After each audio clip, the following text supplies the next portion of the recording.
Hello, hello, hey guys. What's up? It's Foster from Inglês no Cru. I hope you are doing well.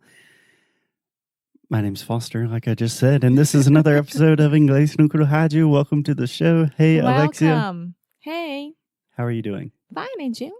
I'm doing wonderfully, thank you. So today is the last episode that we are talking about vision boards, talking about thinkers and dreamers. So this comes from the idea of a book called Future Boards, which is all about planning for your future. It's by a lady named Sarah Centrilla. And we are deciding if we are more thinkers or dreamers. So if you have not listened to the previous 3 episodes, you should probably start there and things will make a lot more sense. Yes.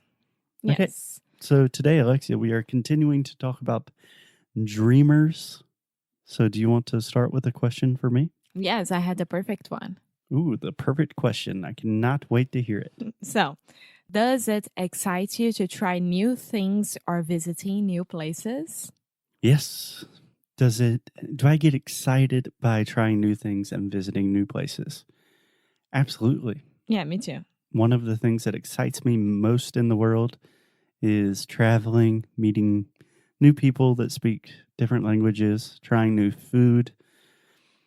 And honestly, I don't know how much of this is just my disposition and personality. Like, it's kind of difficult for me to stay the same, like in the same routine, doing the same thing, and to really get excited and to really feel alive. Sometimes I need to be pushed in those situations where I'm totally outside of my element, outside of my comfort zone. But yeah, I think the answer is yeah. Yes. So, for example, last night we went to a new restaurant with your parents and we did a new thing that it was the Christmas lights. So, it was really, really good because it was a whole new place, new food, and new experience. And we did that. And I love doing that as well. Yeah.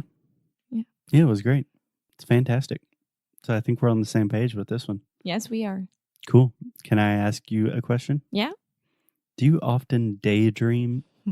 So many times during the day when you're working or just watching TV or reading, are you lost in your thoughts? I Is your used to mind be somewhere more. else? I used to be more, as I told you some episodes behind Some episodes ago. ago, that the teachers during my high school and elementary school, they used to call my parents in and say, Alexa is somewhere else. We don't know where she is. She's right there in the classroom, but she's not paying attention at all. And I used to daydream a lot. Yeah. A lot. I think nowadays they would diagnose you with ADD, attention Yes. deficit disorder. I'm pretty sure. But not that often anymore. I think that there are some days that I'm a little bit more dreaming about my life or about a situation that it could happen, but not as much as my dad, for example. Yeah. Your dad's an extreme case of daydreaming. Yeah. For sure. So I kind of agree with you on this one, that I think in the past I daydreamed a lot more. And honestly, this is something that I want to get back in my life. And I know you're not going to like this, but I think the reason that we do not daydream as much nowadays is we just do not give ourselves opportunities to be bored. So in the past, when I would just sit down and daydream and sit in the grass and look at the sky, nowadays I'm listening to a podcast or listening to an audiobook. So I don't give my mind as much time and space to daydream. I don't know. For me nowadays, to daydream is a little bit weird because if I daydream about a situation, it's really because I want that to happen. And if I don't do anything to happen, I start to get anxious about it. And sometimes I can make it happen because of many reasons. So I think that I block myself of daydreaming, and that's the reason why. Yeah, that's super interesting. So a while back, I read a book called Bored and Brilliant by Manoush something. I'm not recalling your last name in this moment, but it really talks a lot about daydreaming and how daydreaming is directly connected to creativity, that most of our best ideas come when we aren't really thinking, we're just kind of lost in thought. So it's something I really want to have more of in our lives. Yeah. Yeah, I think that's a good idea. Get used to that more and more. Cool. Cool. So I think we are both natural born daydreamers, but maybe we've lost it a little bit recently and we'll get it back.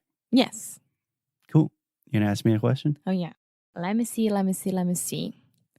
Okay. Are you a risk taker? Oh, no, this was for me. Do you feel that deep down you were meant to something more? Do I feel that deep down I was meant for something more?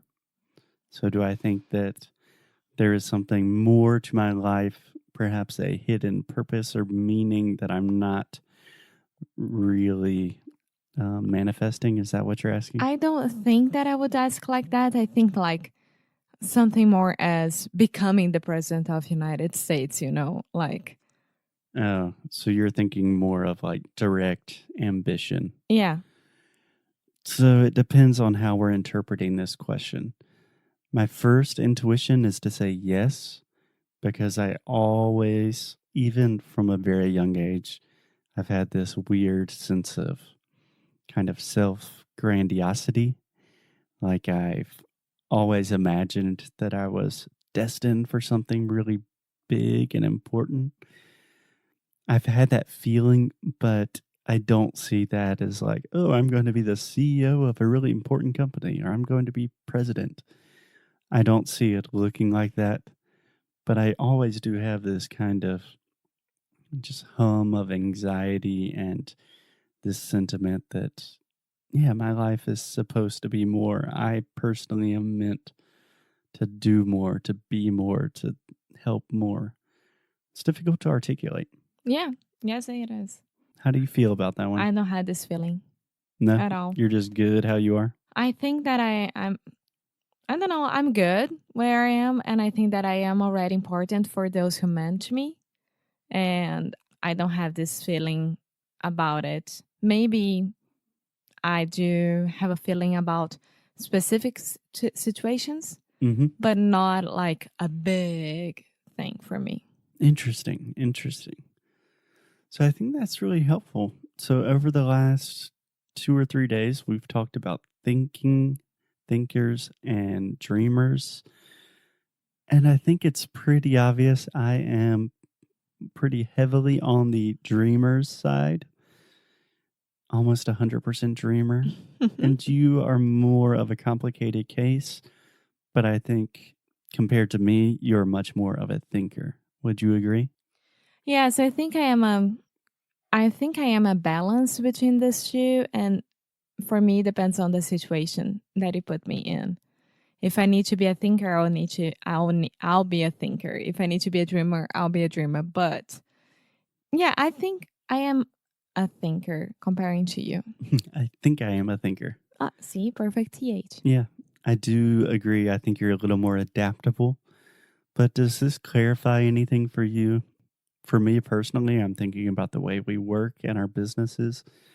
And when I go through this exercise and answer all of these questions, and I recognize, okay, yes, I am very much a dreamer, I think, in big futuristic thoughts a lot of the times. I think that makes it a lot more evident for me that, yeah, I should spend my time kind of in these big dreams, and Alexia should spend her time doing the thinking and the actual getting things done. Making the dreams come true. Yeah. So we're on the same page. I can just sit around and think about big ideas and you can make them happen. Yeah. Cool. Okay, I'll start a spreadsheet right now. Awesome. Alexia will make a spreadsheet. I will just sit back and dream. And hopefully you guys will see some of these dreams come to life in the near future. And I recommend that you ask yourself, some of these same questions so you can decide if you are more of a thinker or a dreamer, because it does have a lot of important implications for your life, for your work, for your relationships. And I thought it's good. I thought it was fun. It's autoconhecimento. Yes, self-knowledge, self-love, self-development, all that kind of stuff. Okay, so see you on the next episode. Cool. We will talk to you guys very soon. Bye. Bye-bye.